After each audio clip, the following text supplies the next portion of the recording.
iGas Official, mantap. Tonton terus Hi Guys Official, subscribe, like, share, and comment.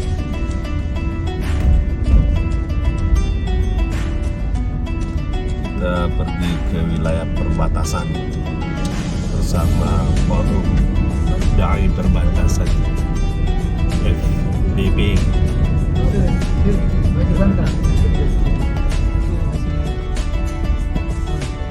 Waktunya kayak disusun ya.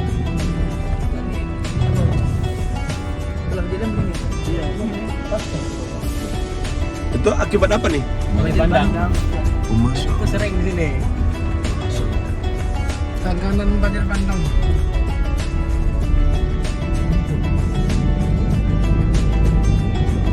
Assalamualaikum. Hari ini kita akan ke wilayah daerah perbatasan dengan agenda ada pembekalan terhadap dai perbatasan bersama Bapak Dokter kita di belakang. Dokter Nurkhalis. Ada anggota DPD, ada koordinator UAS Aceh bersama Tuan Guru kita. Tetap supir kita abang kita yang kantor guys. Oke, juragan. Oke. Oke nih guys. Oke, masih oke. Oke, ayo kita ikuti perjalanan safari dakwah Tuan Guru.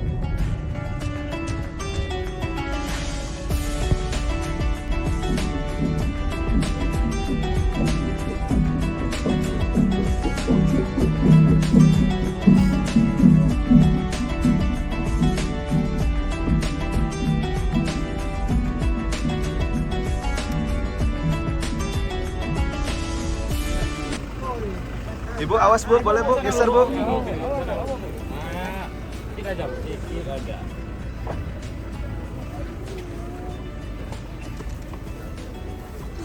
Lagi ini Ustaz ya, Masya Allah.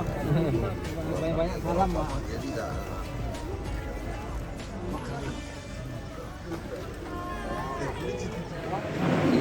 Sini dulu Ustaz.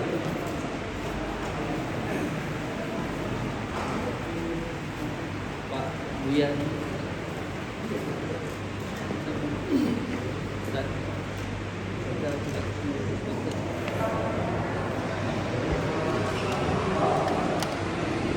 اللهم صل على سيدنا محمد وعلى اله وصحبه اجمعين.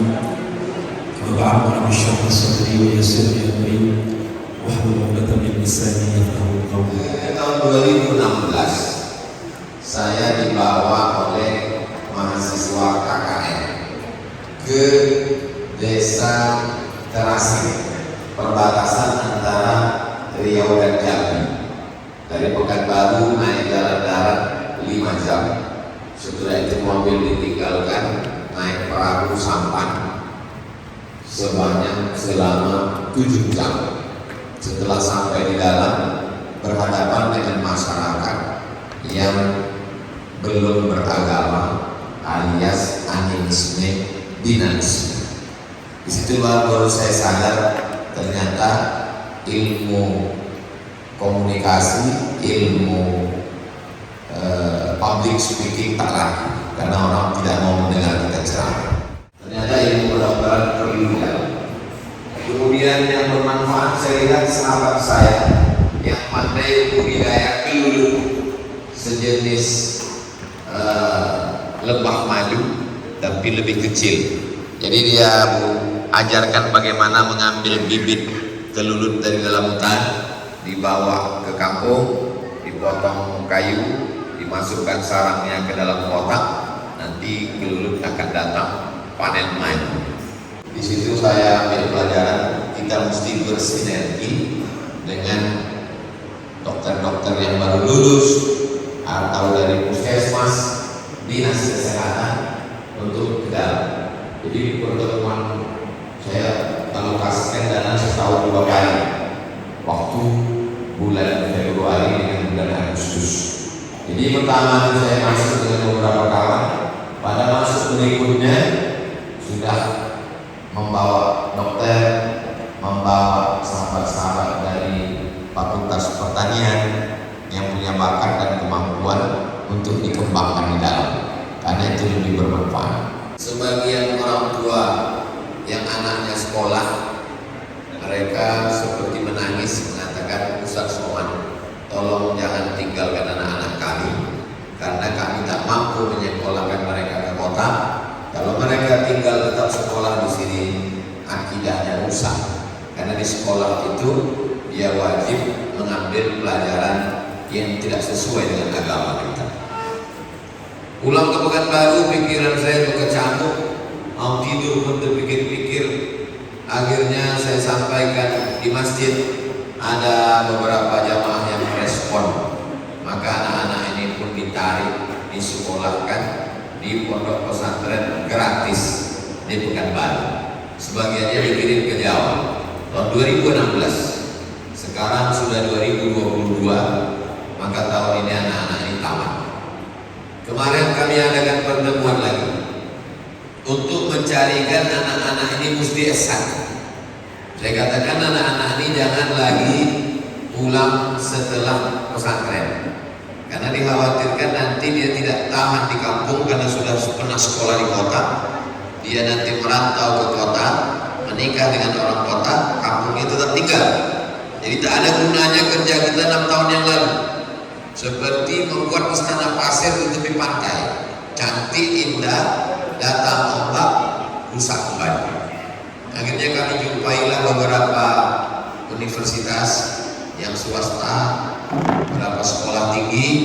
Akhirnya ada yang mengasih jatah 2, ada yang 3, ada yang 5. Allah bukakan jalan. Akhirnya setelah dihitung-hitung kesempatan beasiswa, kemarin pertemuan terakhir, lebih banyak lagi kesempatan beasiswa daripada anak yang mau dimasukkan. Alhamdulillah berlebih. Selesailah sudah. Demikian, terima kasih atas segala perhatian. Mohon maaf segala kesilapan. Saya kembalikan ke guru kita, moderator pada dialog kesempatan di hari yang berkah hari Jumat Sekolah. Terima kasih. Wassalamualaikum warahmatullahi wabarakatuh. Bismillahirrahmanirrahim. Assalamualaikum warahmatullahi wabarakatuh. Nama saya Dr. Agus Haji Hamidin MPD, mantan Kepala Dinas Syariah Islam Aceh Tenggara. Terima kasih atas kesempatan yang diberikan. Yang jelas, apapun yang Bapak sampaikan tadi, Pak Ustaz sampaikan itu adalah akar daripada permasalahan agama. Karena Pak Ustaz, kami menjadi kepala dinas, yang pertama saya terapkan adalah pemberantasan buta aksara Al-Quran. Karena saya yakin bahwa Islam ini banyak yang tidak memahami Al-Quran dan belum memahami huruf hijaiyah sebenarnya. Justru karena itu saya pahamkan. Kemudian saya lanjutkan dengan program pengembangan tilawatul Quran. Kenapa pengembangan tilawatul Quran? Karena saya yakin Aceh Tenggara tidak bisa bersaing di provinsi tanpa memiliki atau memahami daripada tajwid dan lagu. Justru karena itu kemarin saya buat pengajian Pak Ustaz. Yang dikaji adalah ilmu fikih, ilmu tauhid, tafsir Al-Quran, dan ilmu hadis. Bagaimana caranya? Islam ini bisa memiliki dari keempat ilmu itu sesuai dengan apa yang Bapak Ustaz sampaikan tadi. Memang harus betul-betul diterapkan. Yang pertama adalah KKN itu paling tidak 1 tahun. Jadi, bagaimana caranya kita terapkan yang 4 tadi? Terima kasih. Assalamualaikum warahmatullahi wabarakatuh. Terima kasih Bapak mantan Kadis Syariah Islam. Jadi bagi yang punya kekuasaan, bisa dia buat dakwah itu tanpa tausiah ceramah. Contoh, ada bupati di Riau mendapatkan penghargaan dari Kemenak Pusat karena mengeluarkan aturan anak-anak SD tidak boleh masuk SMP sebelum punya ijazah bebas tuntas buta huruf Al-Quran. Di mana anak-anak ini belajar? Di MDA. Sehingga selama ini MDA sore, Madrasah Diniyah Awaliyah yang dipandang sebelah mata, orang tua semangat memasukkan anaknya ke MDA karena ada aturan. Jadi tidak lagi bisa himbauan. Anak saya mesti bisa baca Quran, karena nanti kalau tak lulus dia tidak akan bisa masuk SMP. Jadi masyarakat ini dididik dari dua arah, dari bawah melalui ceramah, tausiah, khutbah, dari atas melalui aturan ikatan. Jadi kalau anak-anak muda kita beri semangat untuk berdakwah, mungkin 2-3 hari dia dengar tausiah, ceramah, dia semangat, setelah itu dia kendor lagi. Tapi kalau diikat dari atas, kalian tidak akan dapat ijazah kalau tidak mengabdi setahun. Toh nanti setelah tamat, banyak orang nanti setahun umur ini hilang. Padahal setelah tamat itu pun umur dia mungkin 2-3 tahun hilang, tak ada maknanya. Padahal kalau dia masuk ke dalam, itu pelajaran di kampus yang 4 tahun itu mungkin lebih banyak lagi yang pengalaman selama setahun itu. Nah, jadi memang orang-orang yang punya kebijakan-kebijakan, yang punya kekuasaan, yang tanda tangannya laku, nah itu amat sangat bisa berdakwah. Ceramah, tausiah, khutbah adalah salah satu dari wasilah dakwah. Tapi dakwah sesungguhnya adalah memindahkan umat dari satu kondisi kepada kondisi yang lebih baik. Itulah sesungguhnya dakwah. Lalu kemudian tentang pendidikan berkurikulum. Di lingkungan dekat rumah saya sendiri, saya meminta sahabat-sahabat saya alumni Azhar untuk mengajar setiap Jumat sore. Saya Jumat kedua, Jumat 1, Jumat 3, Jumat 4 itu 3 materi. Jumat 1 akidah sifat 20 wujud qidam baqa, membacakan aqidatul awam dan syarahnya Jala'ul Afham yang ditulis oleh murid Sayyid Muhammad Alawi Al-Hasani Al-Maliki. Sedangkan Jumat ketiga adalah fikih. Fikihnya tentu fikih mazhab Syafi'i dengan menjelaskan perbandingan supaya umat bisa menghormati perbedaan. Sedangkan Jumat yang keempat adalah akhlak. Akhlaknya diambil dari kitab-kitab tasawuf yang mu'tamad seperti Khulasah dari Ihya Ulumuddin yang ditulis oleh Imam Jamaluddin Al-Qasimi, Mau'izatul Mu'minin min Ihya Ulumuddin, karena untuk masyarakat awam bukan pondok pesantren, jadi membacakan terjemahnya. Adapun Jumat kelima tahsin Al-Quran untuk ibu-ibu. Jadi semua aspek ini mesti digarap. Yang untuk anak-anak ngaji malam dari maghrib ke isya. Untuk ibu-ibu pengajian sore pada asar. Biasanya yasinan, tahlilan, kemudian pengajian. Kemudian untuk bapak-bapak malam Jumat yang biasa wirid yasin, habis wirid itu ada pertemuan, pengajian, dialog, tanya jawab. Pengajian tak banyak-banyak, 15 menit, 20 menit, lebih banyak dialog karena masyarakat ini mau datang ada unek-unek dalam pikiran yang mau dia tanya. Ibu-ibu, bapak-bapak, anak-anak sudah tergarap sehingga segala filosofi tak boleh sholat itu ada sok kosong, karena kalau ada sok kosong di situ masuk celah setan.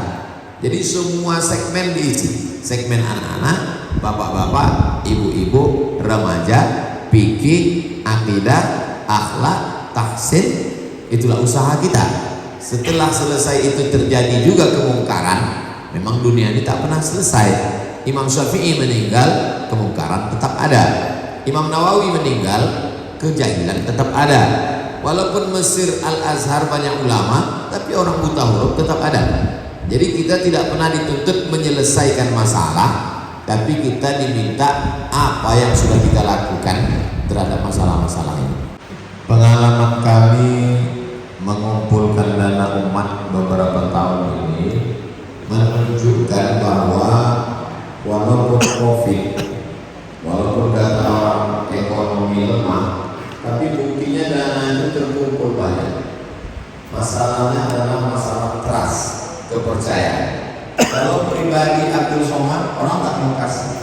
Tapi ketika kita berjamaah, yayasan tabung orang umat, dan kita tanda tangan fakta integritas bahwa kami telah mengambil seperak pun ini kembali kepada umat, kita share, orang percaya. Programnya sampai hari ini sebanyak 26 program. Dari mulai tahun saya pergi dengan berbagai macam lembaga. Gara-gara COVID bulan Maret 2020 saya lockdown, tidak pergi kemana-mana, berkumpul dengan kawan-kawan. Juni tanggal 6 bulan 6 2020 berkumpullah kami bersama beberapa alumni Al-Azhar, kawan-kawan yang solid di bidang dakwah, 35 orang, membuat yayasan ini tabung wakaf umat. Sekarang programnya 26 program, dari mulai membuat pesantren di pedalaman, mengangkat guru mengaji desa terpencil, biaya mengirimkan adik-adik ke Mesir, beasiswa untuk biaya fakir miskin itu apa, wakaf Al-Quran dan lain-lain. Di total semua evaluasi bulan lalu terkumpul dalam 2 tahun ini 24 miliar. Tidak pernah melibatkan bupati, wali kota, gubernur, pejabat. Tak pernah bawa proposal sekalipun. Saya dari awal saya katakan saya mohon izin tak mau membawa proposal. Jadi kita hanya modal medsos saja, Facebook, Instagram dan lain sebagainya, share. Itu maka orang heran membaca Instagram saya itu centang biru, followernya banyak. Kenapa isinya? Saya bilang untuk apa ini banyak-banyak ini kalau tidak kita pakai untuk share. Jadi maksud saya, kawan-kawan, sahabat-sahabat yang berkecimpung di dakwah perbatasan ini, buatlah lembaga apapun namanya. Apakah membuat lembaga baru atau menghidupkan lembaga yang lama yang masyarakat trust percaya, jangan terlalu banyak konflik interest, fokus kepada tujuan. Nanti bagian iklan-iklannya tak perlu saya datang, tinggal kirimkan aja melalui ketua IKAN.